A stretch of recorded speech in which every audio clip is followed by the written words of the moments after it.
The morning after the worst night of that winter, a neighbor walked across the frozen field with dread in his boots. He had already lost 4 head of cattle.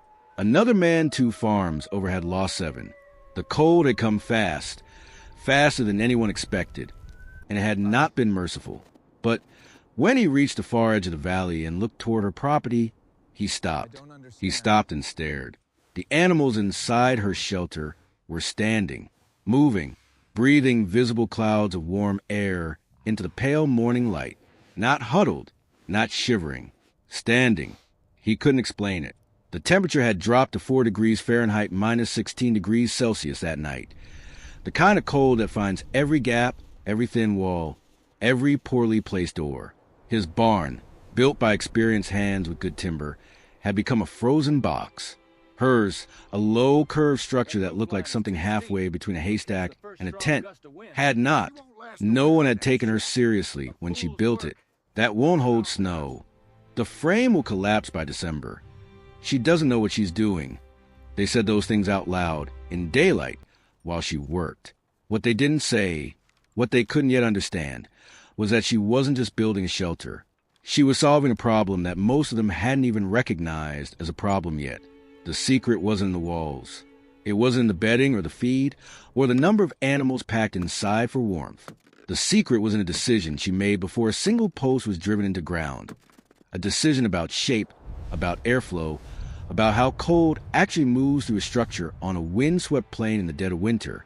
If you want to understand what she built and why it worked when everything else failed, stay with this story. Because what this woman figured out on her own, using nothing but bent saplings, dry grass, and careful observation, is something that modern livestock housing engineers still talk about in the language of physics. She just called it common sense. If you ever wonder why some old shelters outlasted everything built after them, leave a like, subscribe, and tell us in the comments where you're watching from. Now, let's go back to the beginning. The winter of 1886 came early to the northern plains of Montana Territory, and it came without warning.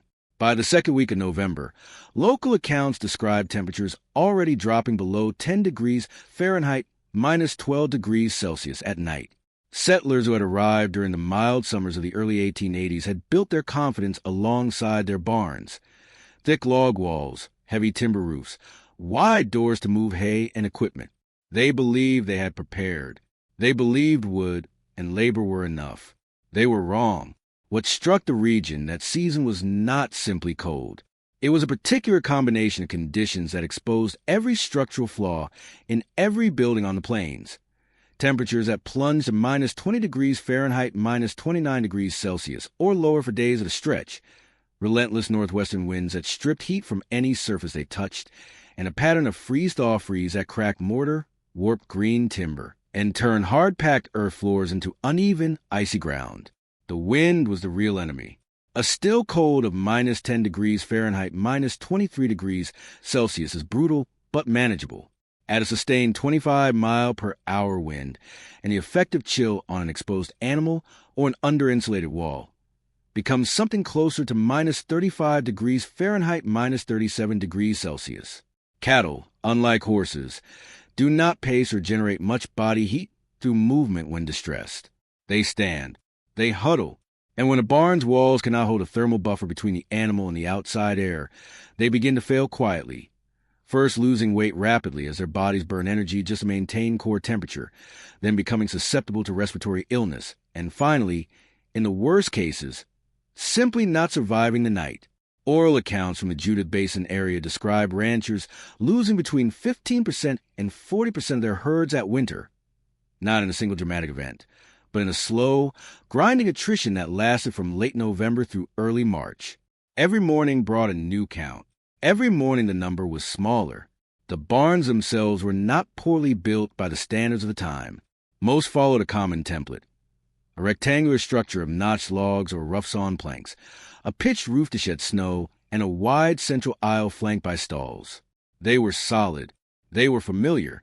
And they shared one critical flaw that almost no one had thought to question. They were designed for human convenience, not for thermal efficiency.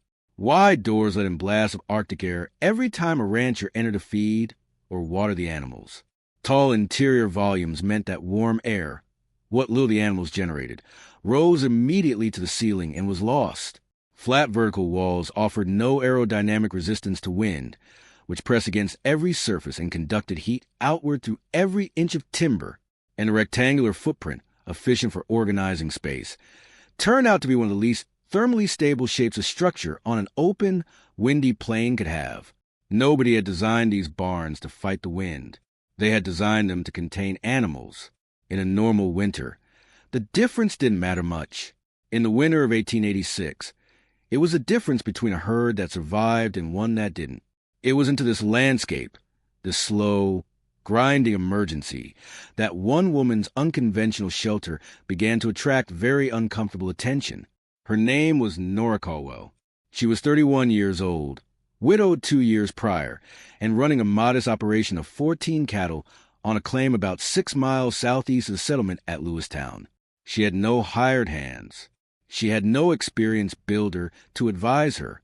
What she had was a clear eye, a habit of watching things closely, and a memory that reached back to her childhood in the hill country of eastern Tennessee, where her grandmother had kept animals through hard winters in structures that looked nothing like the barns going up across Montana.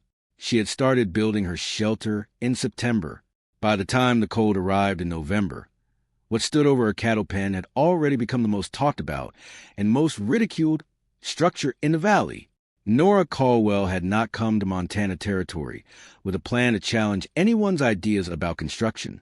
She had come, like most settlers in the early 1880s, with a land claim, a small amount of savings, and a determination to make something work in a place that did not make anything easy.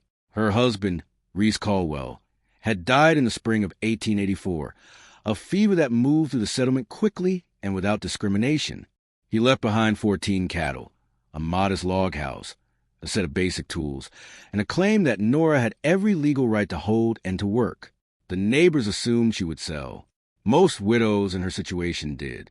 The land was hard, the winters were long, and livestock required a kind of physical and logistical endurance that people, men included, often underestimated until they were already committed. Nora did not sell. She spent the first full year learning everything she could about what the land demanded.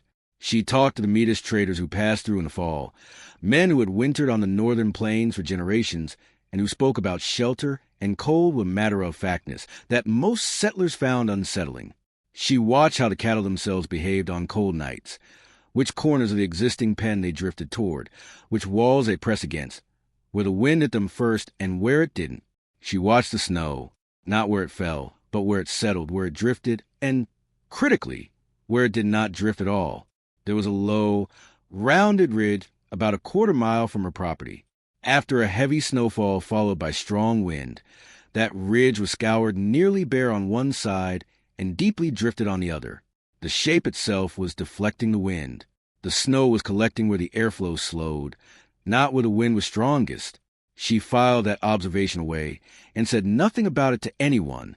In the summer of 1885, she began to think seriously about what she would build before the next winter. The existing cattle pen had 3 low walls and an open south face, a common design for the territory. It was better than nothing. It was not better than what she had in mind.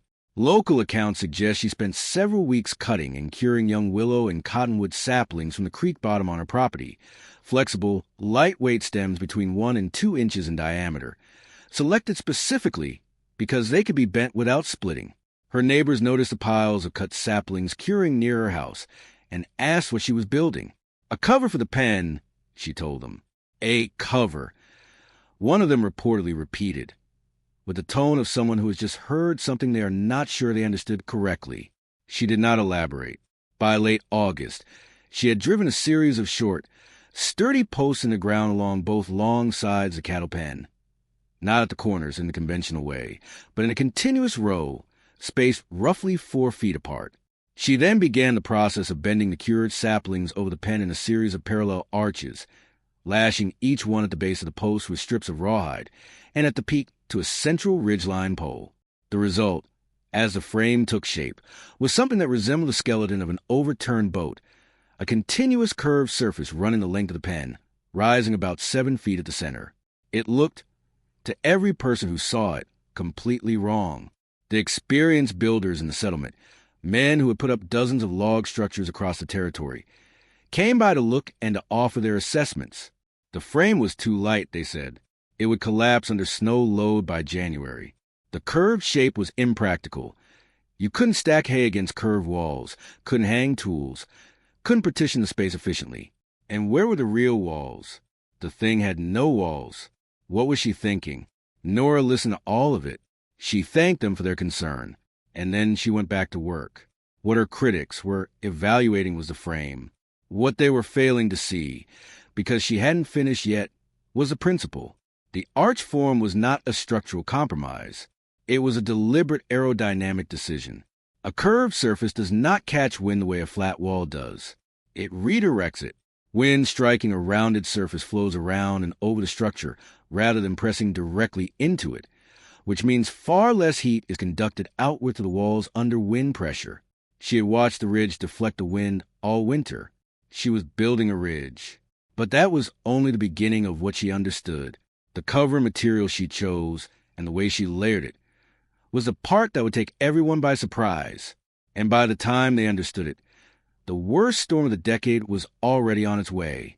Most people in the Judith Basin settlement understood cold the way you understand pain, as something that happens to you, something that arrives from outside and must be endured or blocked.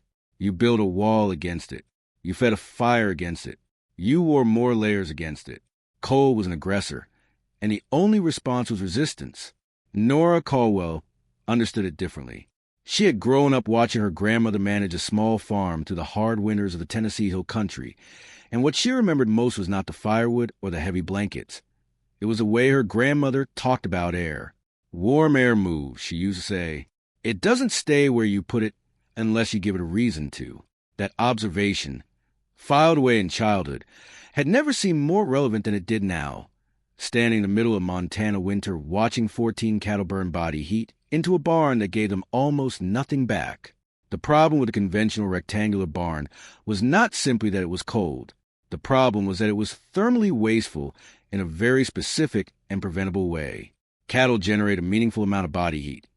A mature cow produces roughly 2,000 to 2,500 BTUs per hour, simply through metabolic activity, equivalent to a small space heater running continuously.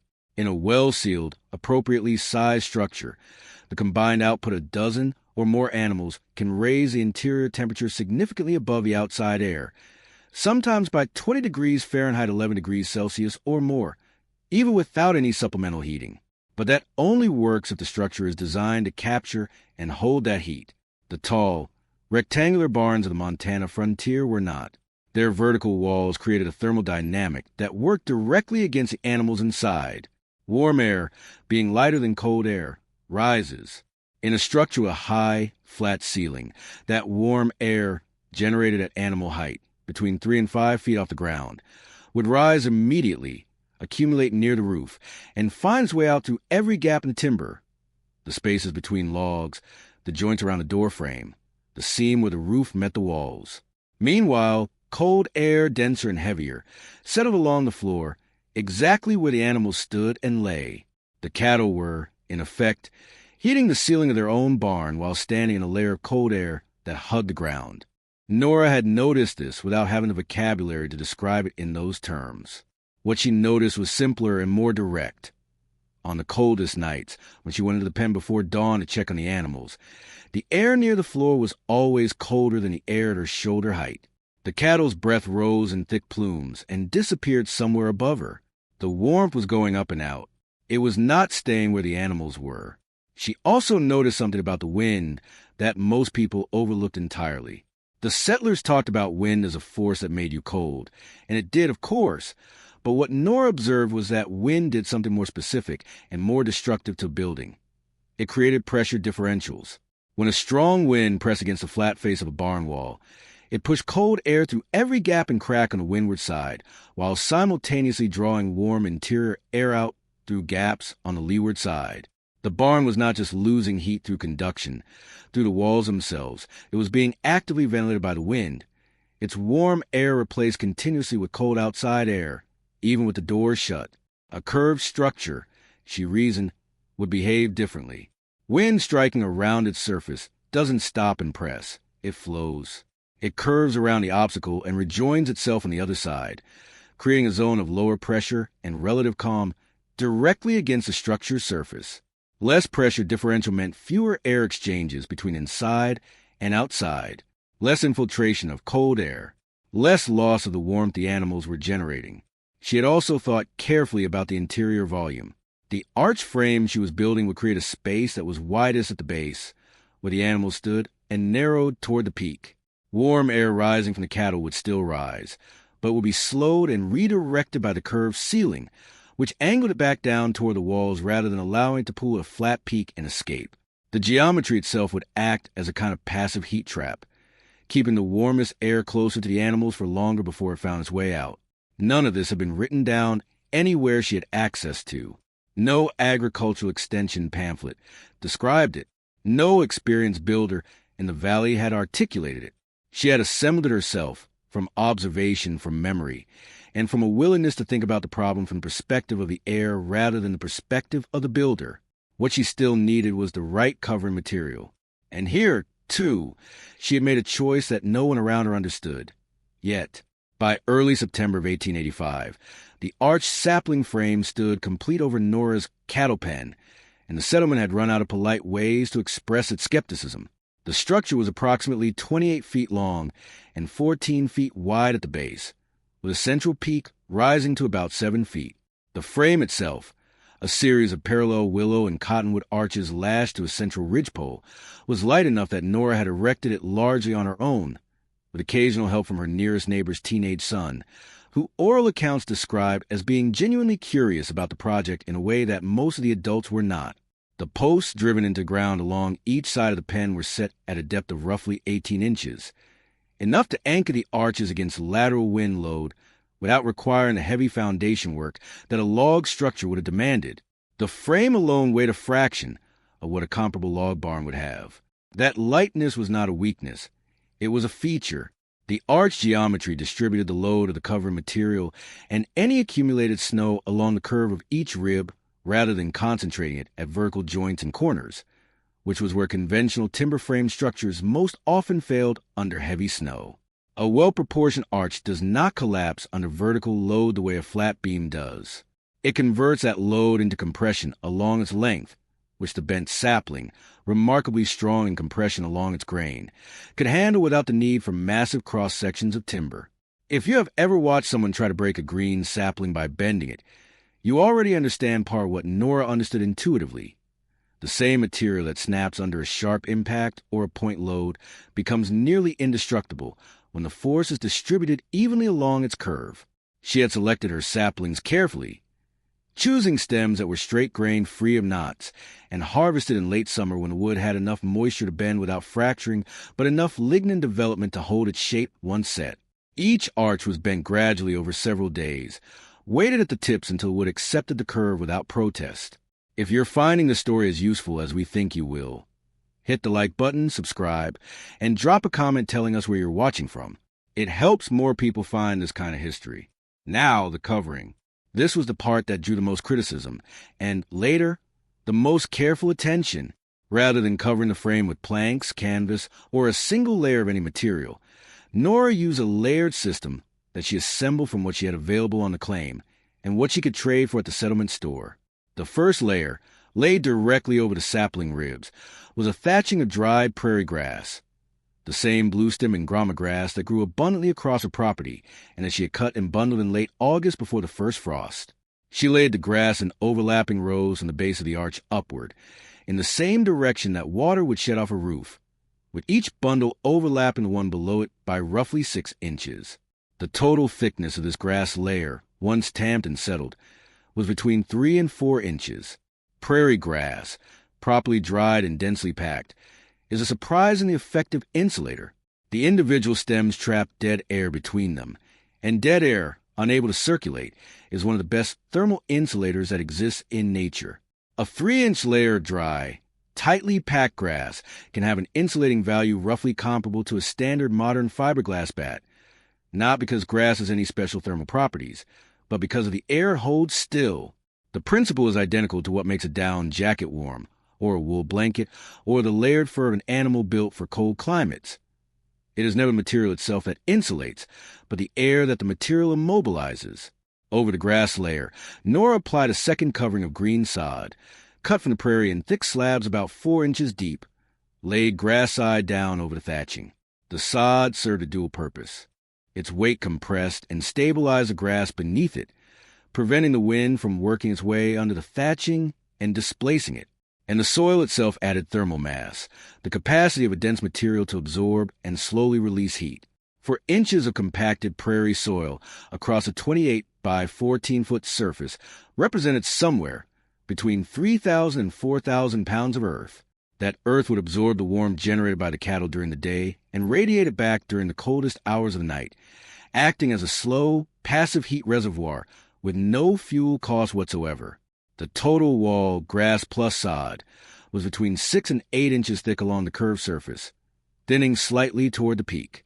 The base of the structure, where the arch met the ground, was banked with additional loose earth and packed snow that Nora would reinforce each time it fell, creating a continuous thermal skirt around the perimeter that blocked ground-level cold infiltration. When the frame was complete and covered, what stood over Nora's cattle pen looked, to most observers, like a low mound of dirt and dead grass that someone had accidentally left where a barn should have been. It was not impressive. It was not tall. It did not look like it could protect anything from a Montana winter. The man who had built the largest barn in the settlement, a 3-year-old structure of milled lumber with a gambrel roof and room for 30 animals, reportedly looked at Nora's finished shelter, shook his head, and said something to the effect that she would be moving her cattle into her house by February. His name was Clarence Homestead, and he would not forget that prediction for the rest of his life. October arrived with the kind of mild deception that the northern plains occasionally offer before delivering something terrible. The days were cool but bearable. The skies stayed clear for long stretches. The ground had not yet frozen hard, and the general mood in the settlement, buoyed by a decent fall harvest and a few unusually warm afternoons, leaned toward optimism about the coming winter. Nora used that time to finish banking the base of her shelter, reinforce the sod seams along the peak of the arch, and cut additional prairie grass that she stored in dry bundles inside the structure itself, both as supplemental bedding for cattle and as emergency patching material if the covering settled unevenly under the first heavy snow.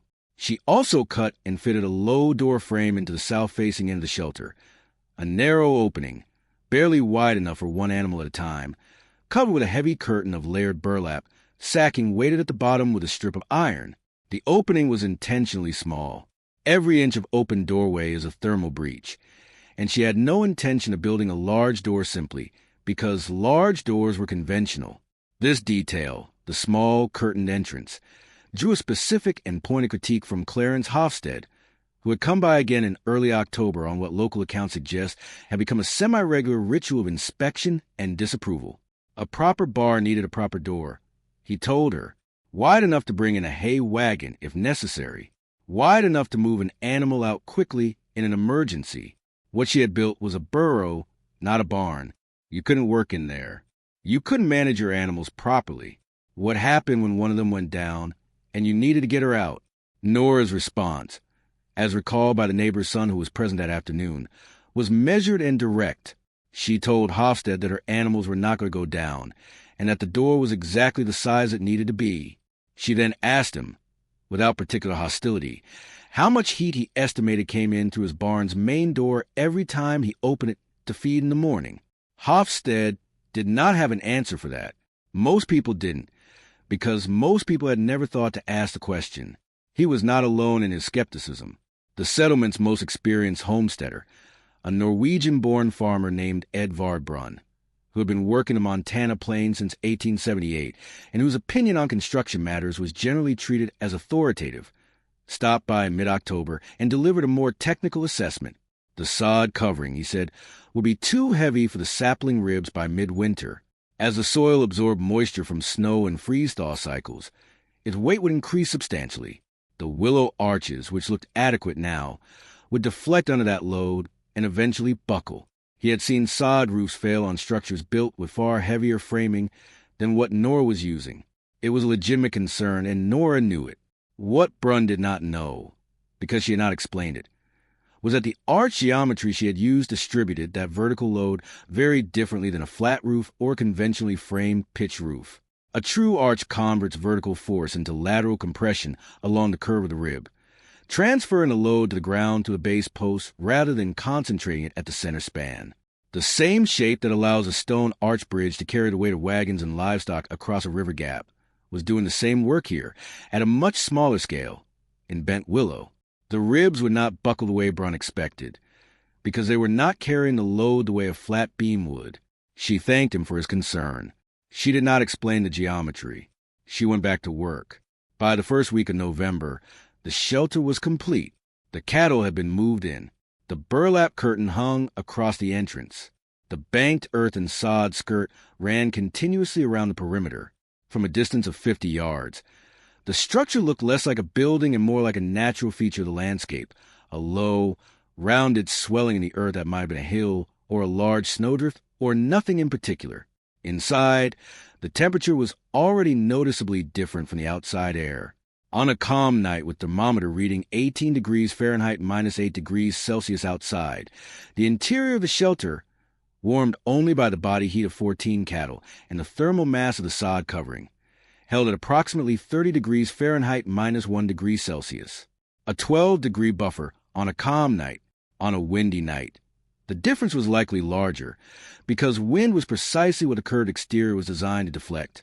No one in the settlement recorded those interior temperatures that November, because no one was paying close enough attention yet. That would change in December. By the time the real cold arrived, the debate about Nora's shelter had settled into the comfortable certainty of foregone conclusions. Most people had decided the structure would fail. The only question was when and in what way, and whether Nora would acknowledge it or quietly move the cattle into her house and say nothing about it. Clarence Hofstede, for his part, had told at least 3 people that he would personally help her rebuild the pen in spring in the conventional way, with proper lumber and a proper door, and that he expected she would be grateful for the offer. He was preparing for the wrong outcome. The cold front that moved into the Judith Basin during the second week of December 1885 was not, by itself, unusual for the region. What made it significant was its duration and the wind that came with it. Temperatures dropped to minus 14 degrees Fahrenheit minus 26 degrees Celsius on the first night and did not recover meaningfully for the next 4 days. The wind came from the northwest at a sustained 20 to 30 miles per hour, with gusts that eyewitness accounts describe as strong enough to knock a man sideways if he stepped out from the lee of a building unprepared. Snowfall was moderate, perhaps 8 to 10 inches over the first 2 days, but the wind drove it horizontally, packing into every exposed surface and filling every gap it could find. By the morning of the second day, the drifts against the north and west faces of every conventional barn in the settlement were chest-high and still building. Inside those barns, the situation was deteriorating in the quiet, cumulative way that cold damage always does, not dramatically but persistently. The wind, pressing against the flat faces of the log and plank walls, was driving cold air through every imperfection in the construction. Gaps between logs that had been inconsequential in October were now channels for Arctic infiltration.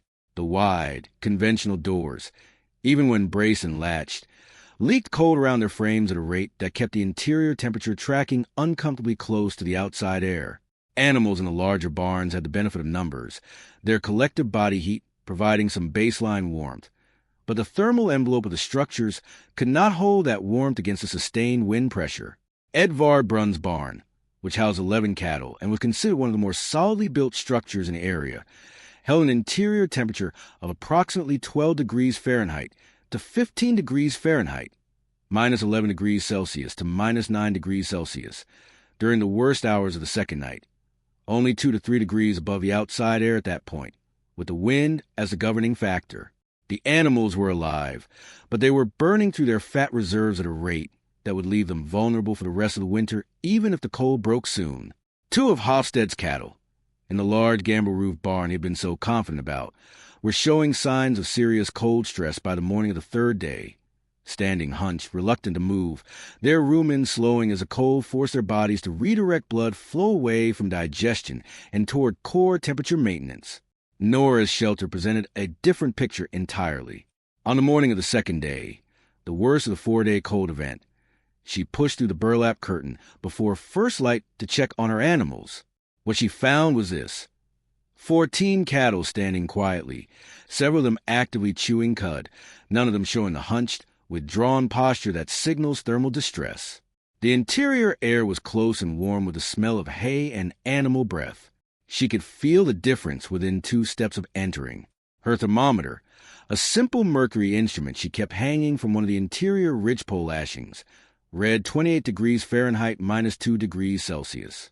Outside at that same hour, the temperature was minus 18 degrees Fahrenheit minus 28 degrees Celsius. The difference between inside and outside was 46 degrees Fahrenheit. No fire, no supplemental heating of any kind. 14 cattle, a curved wall of grass and sod, and the physics of shape that the wind could not find purchase on. The sod covering, which Edvard Brunn had predicted would become dangerously heavy with moisture, had done something different. The outer surface had frozen solid within the first night, forming a hard shell that shed wind rather than absorbing it, and that slowed the penetration of cold into the insulating grass layer beneath. The freeze had essentially armored the structure. The grass layer beneath the frozen sod remained dry and effective, its dead air intact, and the mass of frozen soil itself, though its insulating value per inch is lower than dry grass, added a meaningful thermal buffer against the sustained low temperatures, slow to cool, slow to warm, stable in a way that a thin-walled structure simply cannot be. The arch had not buckled. The ribs had deflected slightly under the snow load, perhaps an inch or 2 at the crown, but the geometry held. The lateral compression in the willow was doing exactly what Nora had understood it would do, carrying the load to the ground rather than failing at the center. By the 4th day, when the wind finally dropped and the temperature began a slow recovery toward 5 degrees Fahrenheit minus 15 degrees Celsius, the contrast between Nora's cattle and those in the conventional barns had become impossible to ignore. Her animals had lost no condition. They were eating normally, moving normally, showing none of the gauntness or lethargy that was visible across the settlement. The neighbor who had walked across the frozen field on that first clear morning, the one who had already lost 4 head of his own, stood at the entrance to the shelter for a long time without speaking. He looked at the curved sod wall. He looked at the small curtained door. He looked at the cattle inside. Then he looked at Nora, who was breaking ice from the water trough with the back of a hatchet, and he asked her, quietly, how warm it had been in there on the worst night. She told him, 46 degrees warmer than outside. He was quiet for another moment. Then he said, "Show me how you built the frame." The neighbor who asked Nora to show him the frame was a man named Walter Drier. He had homesteaded the claim directly east of hers in 1882, lost 4 cattle to the December cold event, and was, by his own later account, not a man given to admitting he'd been wrong about anything quickly or easily, but the numbers had a way of cutting through stubbornness that argument never could. He had lost 4 animals worth approximately $28 to $35 each at 1885 Montana Territory market prices, a total loss somewhere between $112 and $140 in a year when a family's entire cash income from a modest operation might run $200 to $300. That was not an abstract statistic. That was a winter coat for every child, a new plow blade, a month of flour and salt and lamp oil, gone. And it had happened inside a barn that he believed was adequate, built the same way barns had always been built, while 14 cattle 50 yards away had come to the worst 4 days of the season without losing a single pound of condition. He wanted to understand why. Not philosophically, practically. He wanted to know what to do differently before the next storm arrived. Nora walked him through it methodically, starting with the frame. The willow and cottonwood arches, she explained, were set on a spacing of roughly 4 feet center, close enough that the sod covering bridged the gaps without sagging, far enough apart that the interior volume remained usable.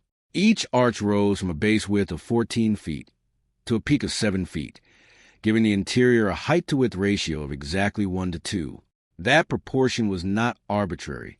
A shallower arch, say 5 feet of rise over 14 feet of span, would have been easier to construct, but would have generated more outward thrust at the base under load, requiring heavier anchor posts.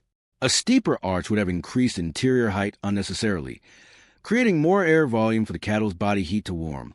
without meaningfully improving structural performance. The 1-to-2 ratio represented a practical balance between structural efficiency and thermal economy. The grass thatching beneath the sod had been applied at a minimum thickness of 3 inches and a maximum of about 4.5 inches near the base, where wind-driven snow was most likely to find gaps. Nora had used a thatching technique she described as shingle laying, each bundle of grass overlapping the one below it by at least 1/3 of its length, so that no direct path existed from the outer surface of the covering to the interior. Rain, snowmelt, and condensation could travel down to the outer layers without reaching the dry, insulating mass beneath. The principle was identical to that of a cedar shake roof or a thatched cottage in England or Ireland. Materials separated by centuries and geography, united by the same understanding of how water moves through layered fibrous material. The sod layer above the grass averaged 4 inches of depth, thick enough to add meaningful thermal mass, but not so thick that the arch ribs were carrying unnecessary weight.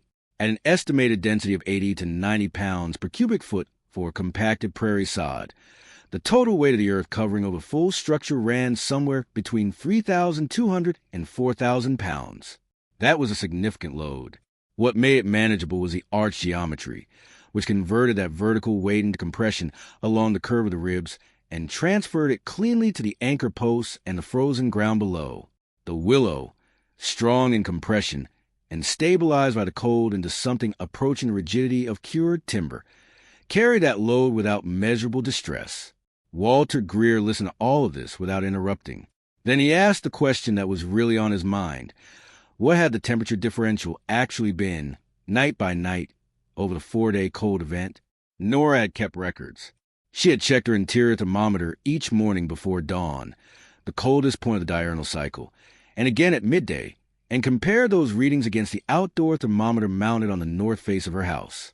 The numbers, as she read them from a small notebook she kept on a shelf inside the shelter, told a story that was difficult to argue with. Night 1. Outside -8 degrees Fahrenheit, -22 degrees Celsius. Interior 26 degrees Fahrenheit, -3 degrees Celsius. Differential 34 degrees Fahrenheit. Night 2. Outside -18 degrees Fahrenheit, -28 degrees Celsius. Interior 28 degrees Fahrenheit, -2 degrees Celsius.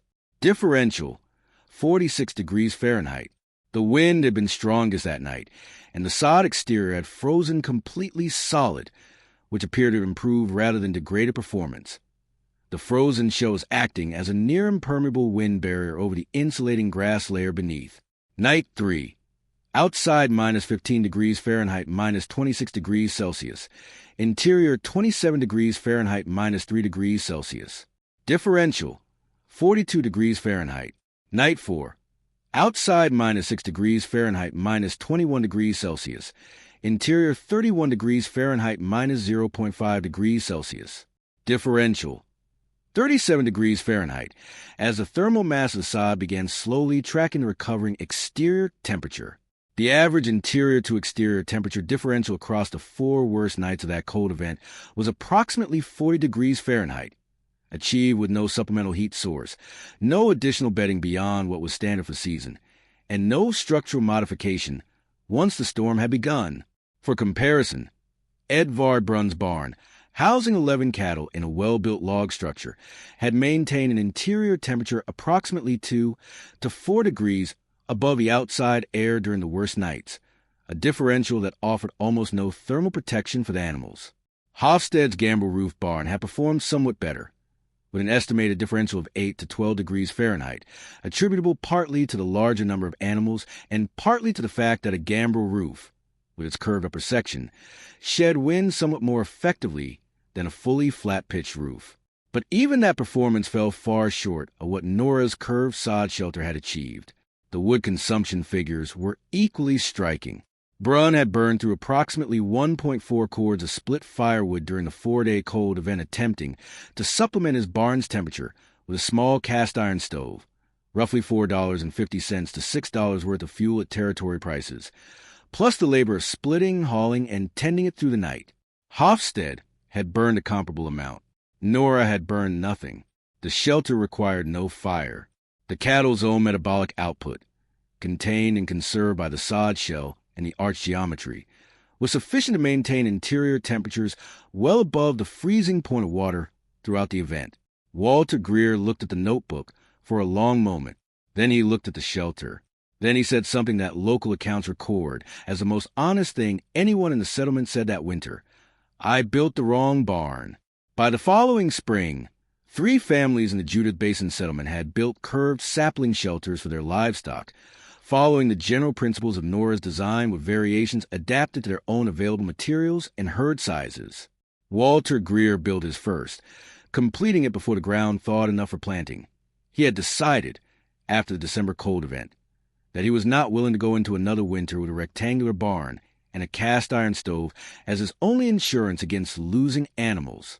2 other families followed through the summer, and oral accounts from the area suggest that by the winter of 1886 to 1887, the season that historians would later call the Great Die-Up across the northern ranges, when an estimated 50% to 60% of open-range cattle in Montana perished in a catastrophic combination of drought, overgrazing, and brutal winter conditions, the curved sod shelters in the Judith Basin performed significantly better than the conventional structures around them. Nora herself did not seek recognition for what she had built. She did not write about it. She did not lecture the settlement on thermal physics or vernacular architecture. What she did, when neighbors came to ask, was show them the frame, explain the geometry in plain language, and let the structure speak for itself. That, too, was a kind of wisdom, understanding that a working example is more persuasive than any argument, and that the best proof is a living animal on a cold morning. What she had built was not, in the strict sense, an invention. Curved, earth-covered shelters had been used by indigenous peoples of the northern plains for centuries. The Earth Lodge traditions of the Mandan, Hidatsa, and Urakur peoples represented sophisticated vernacular engineering that had solved the problem of winter shelter on the open plains long before any European settler arrived. The Metis traders Nora had spoken with in her first year on the claim drew on knowledge that blended indigenous and European traditions of cold-weather construction in ways that the Anglo-American settler community rarely acknowledged or understood. What Nora had done was observe, synthesize, and apply, taking principles from multiple sources, filtering them through her own careful attention to the specific conditions of her land, and building something that worked precisely because it was calibrated to its environment rather than copied from a convention. That distinction matters. The conventional barn of the Montana frontier was not a bad design in itself. It was a design that had been developed for different conditions, for the milder winters of the Midwest and the Upper South, for regions where wind was not the primary thermal threat, for operations where lumber was cheap and abundant and the loss of a few animals to a hard winter was an acceptable cost of doing business. Transplanted to northern plains without modification, it performed poorly not because its builders were incompetent, but because no one had stopped to ask whether the design was suited to the specific physics of the place. Nora had asked that question. She had asked it without formal training, without access to engineering literature, without anyone telling her it was worth asking. She had asked it because she was paying attention to the wind, to the snow, to the behavior of her animals, to the way a rounded ridge deflected what a flat wall could not.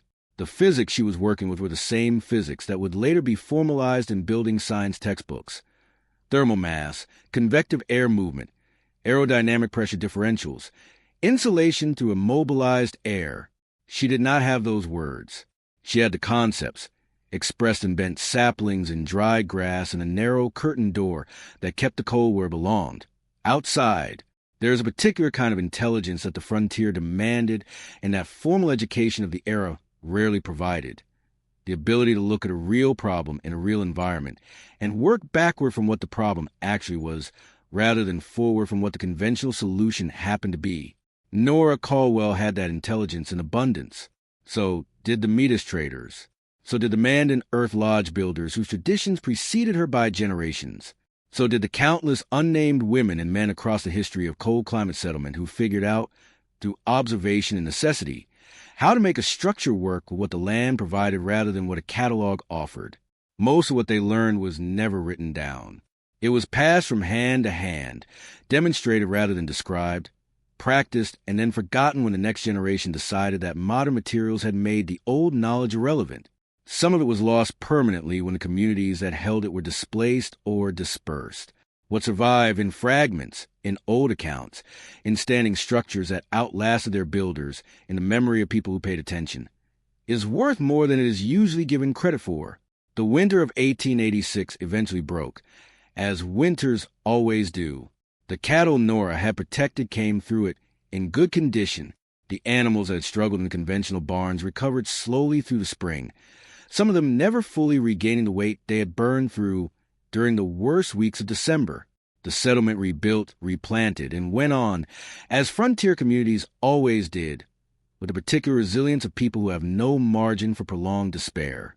Clarence Hofstede, to his credit, came to Nora in the spring and told her plainly that he had been wrong. He did not make the offer to rebuild her pen that he had made in the fall. There was no need. He asked instead whether she thought the design would scale, whether a larger version of the same principle could shelter 30 animals as effectively as 14. She told him she thought it probably would, if the arch proportions were maintained and the sod thickness kept consistent. He spent that summer building one to find out. By all accounts, it worked. Some problems, it turns out, were never as complicated as a conventional solution made them seem. The wind does not care how many generations of builders ignored it. The cold does not grant exceptions for expensive lumber or confident predictions. The physics were always there, waiting for someone to look at them honestly. And Nora Caldwell, with nothing but bent saplings, dried grass, and a habit of watching the land, looked. If this story stayed with you, hit the like button, subscribe, and leave a comment below. Tell us, what piece of frontier wisdom do you think deserves more attention today? We read every comment, and your answers shape the stories we tell next. See you in the next one.